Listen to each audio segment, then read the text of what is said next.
On this episode of Just a Tip, we talk about the use of weightlifting shoes for the deadlift. So, in deadlifting, obviously, the aim is to decrease the range of motion that you have to pull the weight up, and so you can complete the lift with optimal leverages, right? And that is to shorten the distance that you have to do the lift with.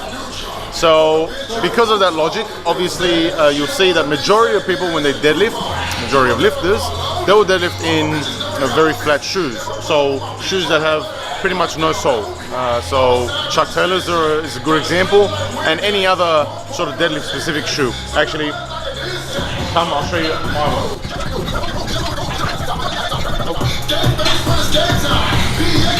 You got these ones, and then you also obviously have weightlifting shoes. So you can see here the difference in the shoes is so different, so vast in regards to how much distance this cuts compared to this. So this shoe is obviously it's had a little bit of a wear and tear.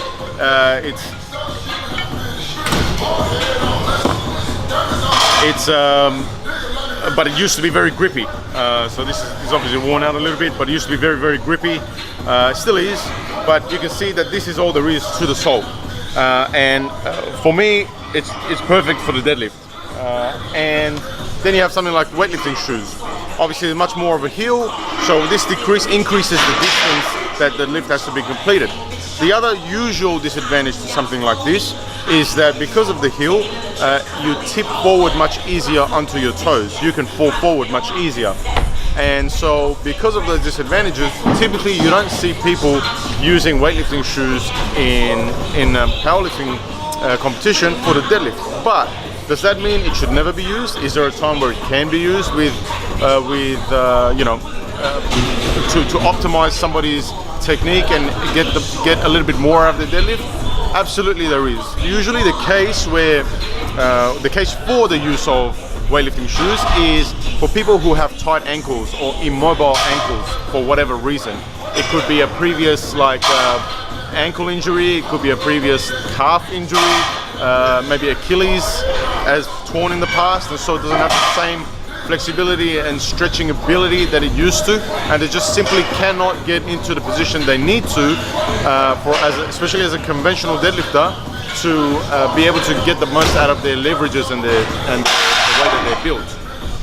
These people also cannot switch to a sumo stance, because sumo obviously has a much less requirement for dorsiflexion and dorsiflexion.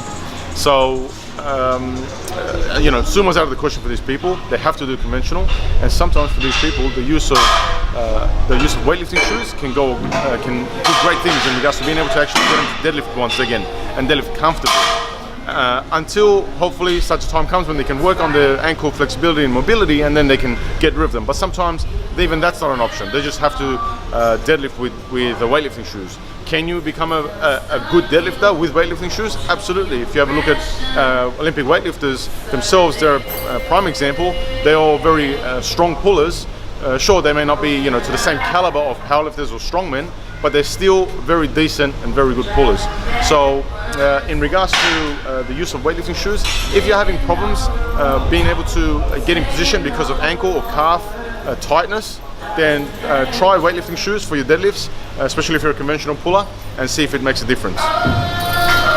Hi, thank you for tuning into another episode of Just a Tip. I'm